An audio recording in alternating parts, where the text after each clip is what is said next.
retrouve aujourd'hui pour une vidéo arrivée livresque où je vais vous présenter mes arrivées du mois. Cela comprend mes achats à Paris au salon du livre ainsi que dans une librairie et aussi les arrivées des maisons d'édition même si elles sont très peu nombreuses ce mois-ci. Je commence avec les livres du salon du livre. J'ai acheté Simple de Mario de Muraille publié aux éditions L'École des loisirs que j'ai pu faire dédicacer par l'auteur et elle a pu me mettre une jolie petite dédicace en rapport avec le blog et la chaîne donc c'était d'autant plus adorable. C'est l'histoire d'un garçon nommé Simple qui a 3 ans et en même temps 22 ans. Il a 3 ans d'âge mental mais 22 ans d'âge civil et il a un meilleur ami qui est Monsieur Pimpin, donc d'où je suppose la jolie petite couverture toute mignonne, et il a un frère qui est Kléber et qui est même plus jeune du coup d'âge civil que son grand frère, et Kléber va décider de faire une colocation avec ses amis pour pouvoir sauver son frère Simple d'une sorte d'institution où leur père a voulu envoyer Simple, et du coup c'est un livre qui est donc sur la maladie mentale à ce que j'ai compris, mais ça va aussi tourner autour de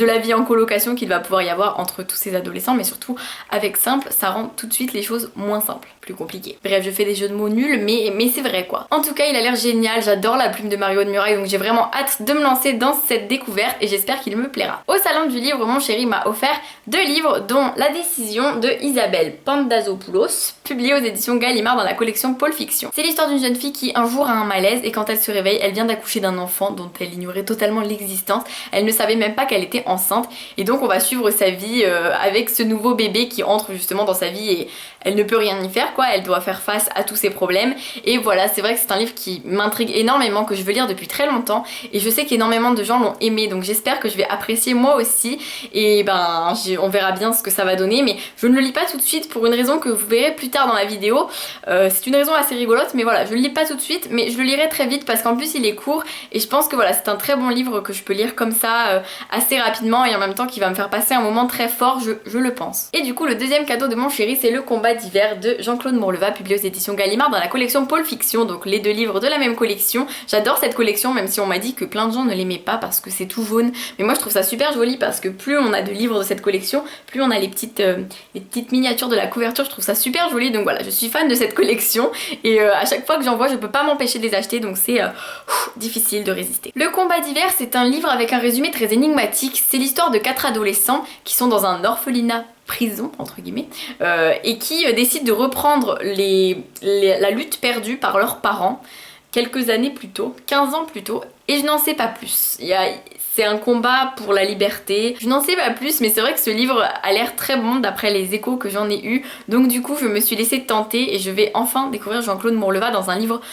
plus adapté à mon âge, au genre que j'apprécie, parce que je l'avais déjà découvert avec La rivière à l'envers et La balafre. Mais ce sont 2 livres qui... La balafre qui était traumatisant, donc je les ai lus quand j'étais plus jeune et voilà. À Paris, je suis allée au stand Talent Haut et j'ai donc acheté un livre de Florence Hinkel. Il s'agit de Hors de moi, publié dans la collection Ego, donc aux éditions Talent Haut comme je vous l'ai dit. Alors Hors de moi, c'est un livre dont j'ignore totalement le sujet, tout simplement parce que les livres de la collection Ego ne mettent pas vraiment un résumé au dos du livre mais un passage. Et donc dans ce passage, on voit qu'il y a une jeune fille qui est absolument attirée par un garçon, donc du coup je suppose que dans cette histoire il y aura un petit peu d'amour, hein. C'est une supposition, mais j'avais très envie de découvrir ce livre parce que voilà, le titre je trouve déjà est très accrocheur et Florence Hinkel est une auteure que je veux vraiment découvrir et voilà, donc j'espère que ce livre me plaira. Et du coup je suis aussi repartie avec 4 filles et 4 garçons de Florence Hinkel, publié aux éditions Talent Haut. 4 filles et 4 garçons, c'est l'histoire de 8 adolescents, du coup si vous ne l'aviez pas compris, qui décident d'écrire un journal à 8 mains et ils vont,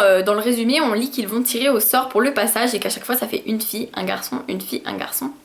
Bon, 4 filles, 4 garçons, je pense qu'il va quand même y avoir de l'amour aussi dans ce livre, mais je pense que c'est aussi un livre qui parle de l'adolescence parce qu'ils ont 15 ans et que 15 ans c'est vraiment l'âge où c'est la période où on se pose des questions, où on a certaines envies, certains désirs, certaines idées qui s'ouvrent à nous et voilà, je pense que c'est un livre qui va vraiment traiter ce sujet et j'ai hâte de le découvrir lui aussi. J'ai ensuite acheté 12 ans, 7 mois et 11 jours de Loris Muraille, publié aux éditions Pocket Jeunesse parce que je le voulais depuis très longtemps, même si j'ignorais un petit peu de quoi il parlait, je trouvais la couverture sublime et je sais que la première fois que j'avais lu le résumé j'avais eu trop envie de le lire. Donc c'est un thriller et c'est l'histoire d'un jeune garçon qui se fait abandonner par son père dans une cabane et il va vivre dans cette cabane et chaque jour il note son âge en fait et il note son âge de cette manière et en fait ce jour là, le jour de ses 12 ans, 7 mois et 11 jours,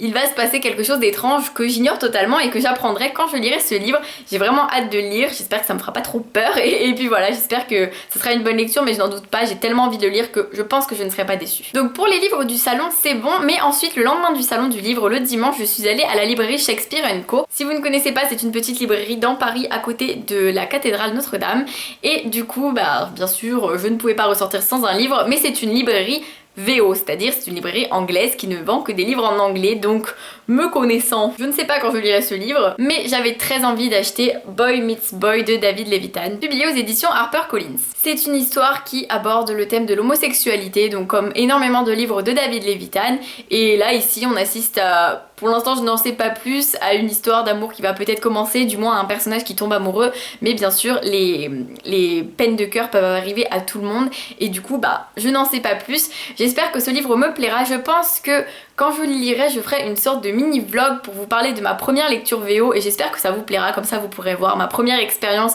vraiment VO avec un livre qui n'est même pas sorti en français, donc je ne peux pas traduire à côté. Donc voilà, je pense que ce sera une bonne idée pour ceux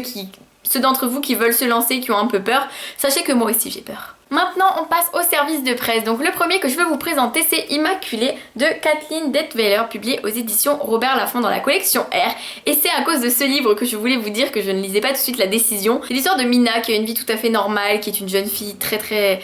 parfaite on va dire, elle a des bonnes notes, elle a des amis super, elle n'a aucun problème à l'école, elle a un petit copain parfait, jusqu'au jour où elle tombe enceinte, sauf qu'il y a un petit problème qui se pose à nous, c'est que Mina, ça fait 2 ans qu'elle est avec son copain, mais elle n'a jamais couché avec lui, donc c'est totalement impossible que l'enfant soit de lui, donc elle est toujours vierge. Et alors là vous vous dites, là c'est sûr l'histoire elle va prendre une tournure de fou parce que c'est sûr son copain, comment est-ce qu'il va apprendre la nouvelle, comment ses amis vont l'apprendre, qui va la croire, qui va croire vraiment à ce miracle qui se passe. Et voilà, donc pourquoi je ne lis pas La Décision tout de suite, parce que je viens de finir ce livre et que tout un livre sur le fait d'être enceinte, j'ai pas envie d'en lire un tout de suite après, ça va faire trop de même sujet en un laps de temps très court, donc du coup je ne le lis pas tout de suite, mais en tout cas lui je l'ai lu, je l'ai fini, je ne sais pas du tout quoi vous en dire pour l'instant, donc vous verrez dans ma vidéo j'ai lu, et une fois que j'aurai posté ma chronique je reste assez mitigée, et en même temps j'ai adoré, et en même temps il y a plein de choses qui me gênent, donc c'est assez complexe. Enfin bref, si le sujet vous plaît vraiment, que vous avez envie de découvrir en quoi peut consister ce miracle et comment va se dérouler la vie de Mina, je vous le conseille vraiment. Après dans ma vidéo j'ai lu, je serai un petit peu plus... je vous donnerai un avis un peu plus détaillé et voilà, on verra d'ici là si je vous donne encore envie de le lire ou non. J'ai aussi reçu de la part des éditions Robert Laffont La Carte du Destin, c'est le tome 2 de La Conspiration de Maggie Hall, qui est lui aussi chez la collection R. Donc c'est un tome 2 et ce sera une trilogie. Donc c'est un premier tome que j'avais adoré, même s'il y avait eu des moments où j'avais du mal à rentrer dans l'histoire. C'était vraiment un livre plein d'action qui parlait d'une jeune fille qui se retrouvait... emmenée dans une aventure de fou parce que d'un coup elle se retrouve à savoir que sa famille a des liens un peu étranges avec des gens qui gouvernent notre société. Enfin bref, c'était vraiment un livre assez mystérieux, plein de complots on va dire, et du coup j'avais envie de lire la suite tout de même, donc j'ai demandé le tome 2 et j'espère qu'il me plaira tout autant. Ensuite j'ai reçu le livre Paranoia de Melissa Belvin, publié aux éditions Black Moon, donc je l'ai reçu en version très moche comme vous pouvez le remarquer. Ce qui est rigolo avec cette version, c'est que le papier est très bizarre. À chaque fois que je lis ces livres, je me dis mais c'est pas un papier de livre, c'est comme du papier d'imprimante, enfin c'est très bizarre. Bref, passons. Ce qui est bien, c'est qu'avec cette version, je n'ai pas le résumé, donc du coup je ne peux même pas vous dire de quoi il parle, mais ça a l'air d'être... En fait c'est un livre où l'histoire est entre un médecin il me semble et son patient, sa patiente, qui parle d'événements étranges, et le médecin, est-ce qu'il le croit ou pas, je sais vraiment plus trop de quoi ça parle, mais je sais que ça avait l'air totalement mystérieux et totalement passionnant. Donc voilà, c'est tout ce que je sais pour l'instant. J'espère que ce livre me plaira, je vais le lire tout de suite d'ailleurs parce que voilà, j'ai envie de le commencer et j'espère que ça sera une belle histoire. Et en tout cas voilà, je ne connaissais pas du tout la youtubeuse. La youtubeuse c'est Golden Wendy, qui a une chaîne YouTube et surtout qui a un blog, et c'est vrai que voilà, je ne la connaissais pas, donc je ne vais vraiment pas juger son livre sur sa popularité ou sur le fait que je la connaissais déjà, parce que du coup j'ignorais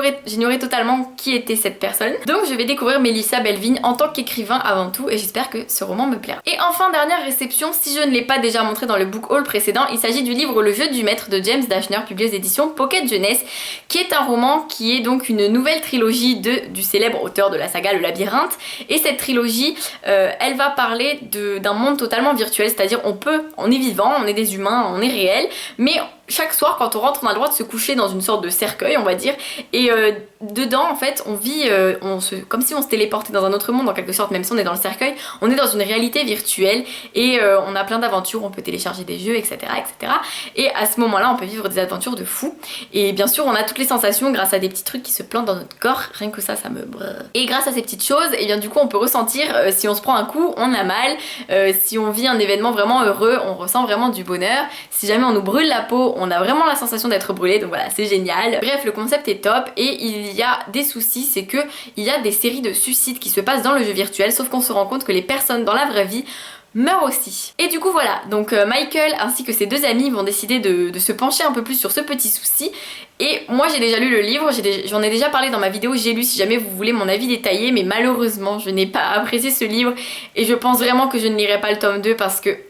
c'est vraiment pas une trilogie qui m'a marqué, pas du tout comme le labyrinthe que j'avais adoré, enfin j'ai lu que le tome 1, le tome 2 m'attend ici, je vais le lire cet été parce que j'ai vraiment envie de lire la suite et de voir le deuxième film pour ensuite enchaîner, mais voilà du coup au niveau de cette nouvelle trilogie, je suis pas convaincue. Si jamais vous voulez aller voir mon avis détaillé, n'hésitez pas à aller voir ma vidéo J'ai lu. Ça y est, j'ai fini cette vidéo, j'espère que ça vous a plu. En tout cas, moi je suis ravie d'avoir pu vous présenter toutes mes réceptions et je suis ravie d'avoir acheté, enfin ravie. Mon pauvre petit porte-monnaie. Bref, je suis ravie d'avoir pu acheter ces livres aussi. Et voilà, je vous retrouve très vite pour une nouvelle vidéo samedi. Je ne sais pas encore s'il y en aura une parce que je suis totalement à court d'idées. Donc si en commentaire vous pouviez me dire les vidéos que vous aimeriez voir sur la chaîne prochainement, n'hésitez pas surtout parce que d'ici samedi peut-être que je n'aurai pas d'idées, donc tant pis, ce sera rendez-vous mercredi prochain. Sinon à samedi si jamais soudainement j'ai une petite fusion d'idées comme ça. Je vous fais plein de bisous.